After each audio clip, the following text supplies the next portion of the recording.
కడవరి కాలం అనే మా ఆధ్యాత్మిక కార్యక్రమానికి మిమ్మల్ని అందరినీ ఆహ్వానిస్తున్నాం. శాశ్వతమైన ప్రేమతో మళ్ళీ ప్రేమిస్తున్నారు యేసు ప్రభు వారు. మన కొరకు ఆయన సిలువ మీద ప్రాణం పెట్టారు. ఆయన నమ్మిన వారందరికీ ఉచితంగా రక్షణ ఇస్తున్నారు. ఆ ప్రేమ గల యేసు ప్రభు వారు త్వరలో వస్తున్నారు రెండోసారి లోకానికి. ఆయన నమ్మిన వారందరినీ కూడా పరలోకం తీసుకెళ్తారు. ఆ ప్రేమ గల యేసు ప్రభు నామం పేరట మిమ్మల్ని అందరినీ కూడా మన కడవరి కాలం కార్యక్రమానికి ఆహ్వానిస్తున్నాను. ప్రియ సోదరి సోదరులారా, మనము దానియేలు గ్రంథంలోని ప్రవచనాల్ని ధ్యానిస్తున్నాం. ఈ దినాన మనము దానియేలు గ్రంథంలో ఉన్న 70 వారాల ప్రవచనంలో ఆఖరు వారం గురించి ధ్యానించబోతున్నాం. ఇది ఈ యొక్క శీర్షికలో 15వ ఎపిసోడ్ దానియేలు గ్రంథ ప్రవచనాల ధ్యానంలో. 7 సంవత్సరాల శ్రమకాలమా? 7 సంవత్సరాల శ్రమకాలమే అనే ఆశ్చర్యం మనకు కలుగుతుంది. ఈ విషయాన్ని మనము దానియేలు గ్రంథం 9వ అధ్యాయం 24 నుంచి 27 వరకు, ప్రాముఖ్యంగా 27వ వచనంలో ఉన్న ఆఖరు వారంలో ఏం జరగబోతుందనే విషయాలు మనం నేర్చుకోబోతున్నాం. ప్రార్థన చేసుకుని ఇదిన వాక్యంలో కొనసాగుదాం.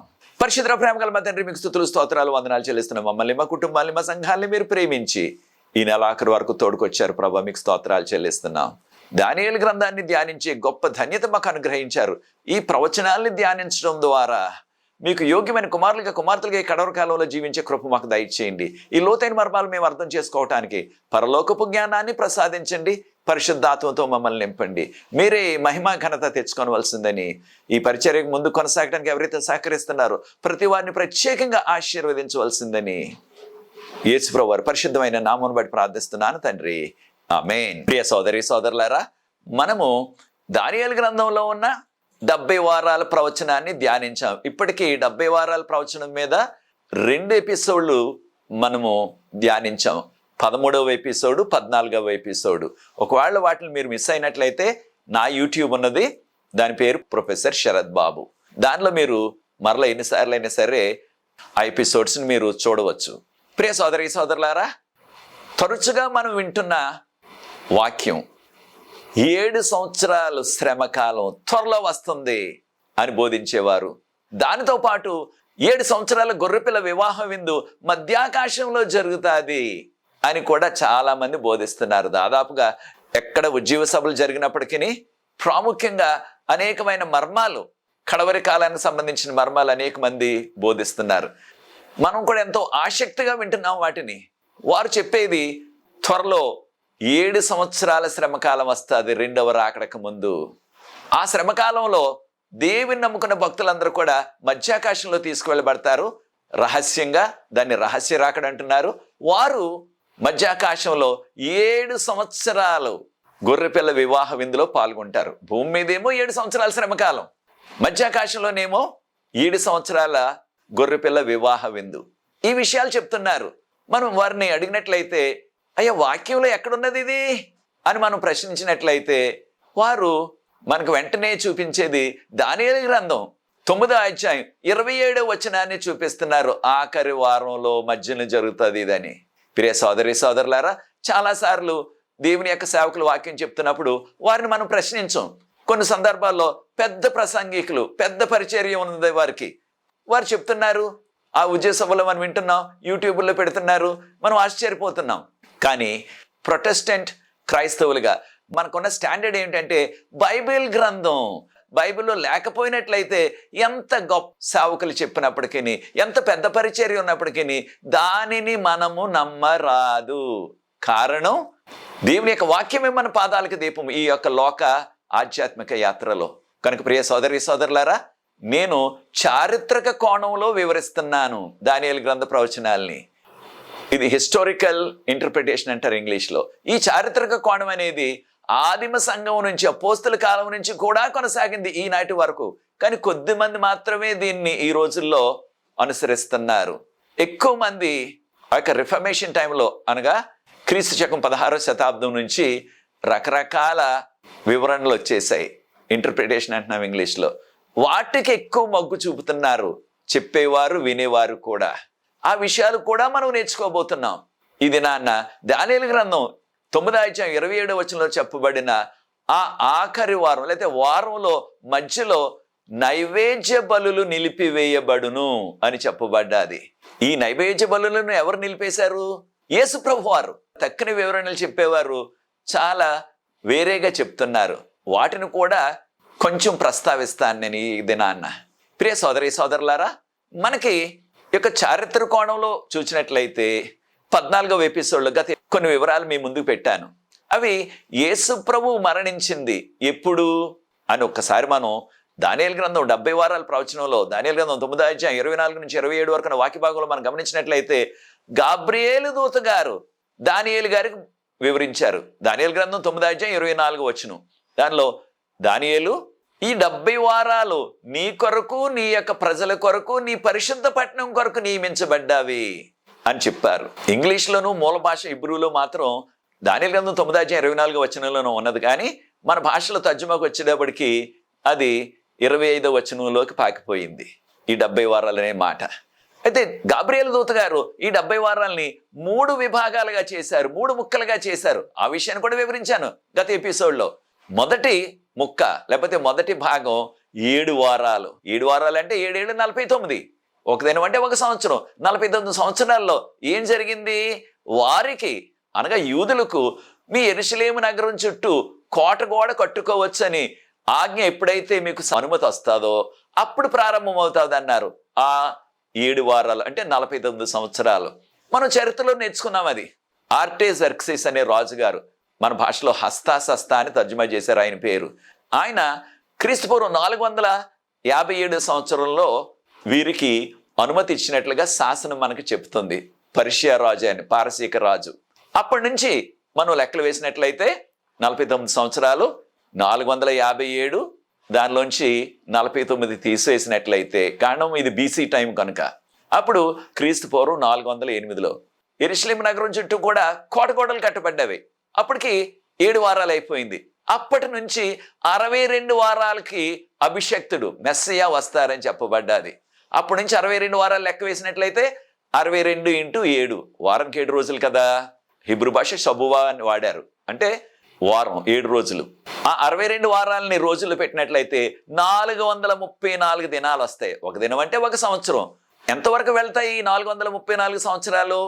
ఈ యొక్క యెరూషలేము నగరం గోడలు కట్టించిన ఆ సంవత్సరం క్రీస్తు పూర్వం 408 నుంచి మరొక 434 సంవత్సరాలు. మనకు తేలిగ్గా ఉండటానికి మనం చేయవలసింది ఏంటంటే 434లో నుంచి 408 తీసివేసినట్లయితే, కాస్త చిన్న చిన్న లెక్కలు ఉన్నాయి ఇక్కడ, అప్పుడే మనకు వివరాలు బాగా తెలుస్తాయి. తీసేసినట్లయితే మిగిలేది 26, క్రీస్తు శకంలో ప్రవేశించే 26. ఎప్పుడైతే మనకున్న ఆ యొక్క గణిత శాస్త్రంలో ఉన్న ఆ యొక్క సూత్రం ఏంటంటే బీసీ తారీఖు నుంచి ఏడీ తారీఖులోకి మనం వెళ్తున్నప్పుడు 1 కలపాలని వారు నియమించారు, మనం చెప్పలేదు. అది వారి నియమం ప్రకారం 1 కలపాలంటే మిగిలిన ఆన్సర్ జవాబు మనకి 26. 26కి 1 కలిపితే 27. 27లో ఏం జరిగిందని నేర్చుకున్నాం? మెస్సయ్య ప్రత్యక్షమయ్యారు, అనగా యేసు ప్రభు బాప్తీసం తీసుకున్నారు. అప్పటి వరకు యేసు ప్రభు సామాన్య మానవుడే అనుకున్నారు ఆ నజరేతు వాసులు. ఆయన బాప్తీసం పొందిన కాడి నుంచి 40 దినాలు ఉపవాసం చేసిన తర్వాత అద్భుతాలు ప్రారంభించారు. నీటిని ద్రాక్షారసంగా మార్చేశారు కానా విందులో. తర్వాత చూపు లేని వారికి చూపించారు, కాళ్ళు లేని వారికి కాళ్ళు ఇచ్చారు, చనిపోయిన వారిని సైతం లేపారు. ఆ అద్భుతాలు చూసినప్పుడు వారు ఈయనే మెస్సయ్య అని నమ్మారు.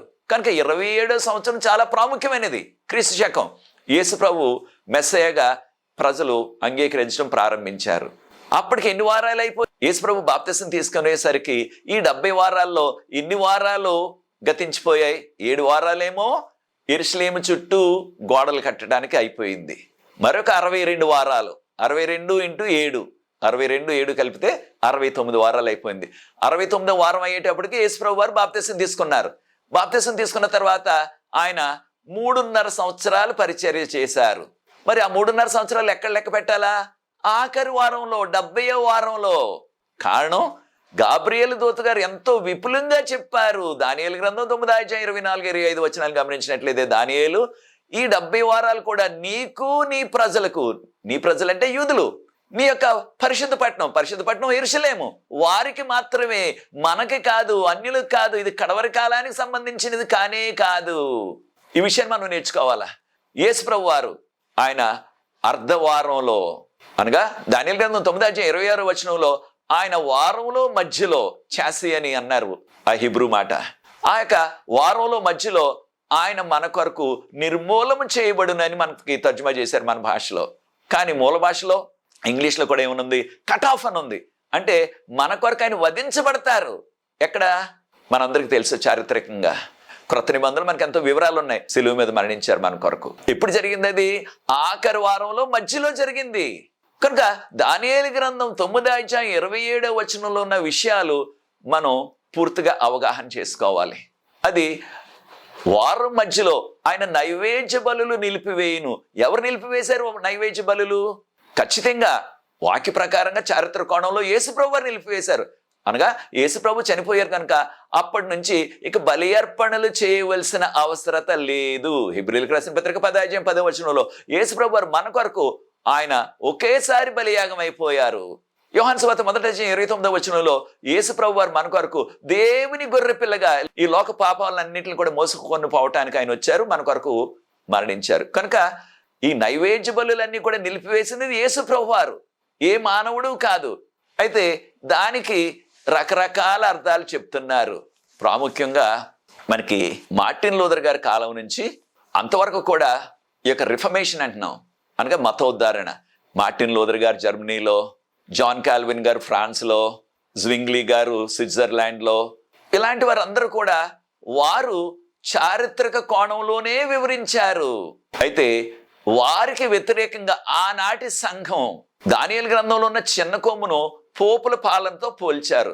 అది ఎవరికైనా సరే మింగుడు పడదు. కనుక ఆ దినాల్లో ఇద్దరిని, ఆ యొక్క సంఘంలో ఉన్న పండితుల్ని వారు నియమించారు.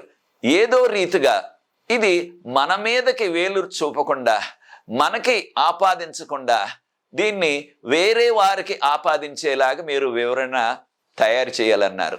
దానికి అనుకూలంగా స్పందించి హెన్రీ ఆల్కజార్, వారి సంఘ సభ్యుడు, రోమా సంఘ సభ్యుడు, ఆయన ఒక విధానాన్ని తయారు చేశారు. ఏ విధానం? దాన్ని ప్రెటరిజం అంటారు ఇంగ్లీష్లో, ప్రెటరిజం. ఆయన చెప్పింది ఏమిటంటే దానియేలు గ్రంథంలో, ప్రకటన గ్రంథంలో ఉన్న ప్రవచనాలన్నీ కూడా క్రీస్తు శకం 100వ సంవత్సరానికి అయిపోయాయి.